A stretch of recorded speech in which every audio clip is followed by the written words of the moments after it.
Hai sahabat semua, masih mencari lagi media tanah apa yang sesuai untuk tanaman kita?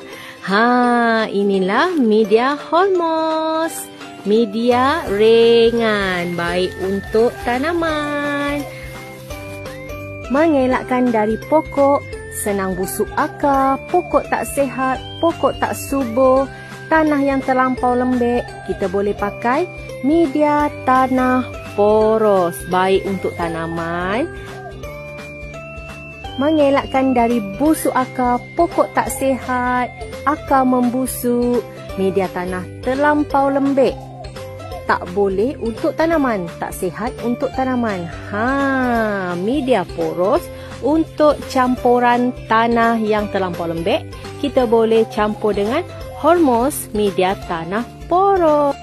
Okey, apa kebaikan dia? Kebaikan dia merawat dari dalam akar.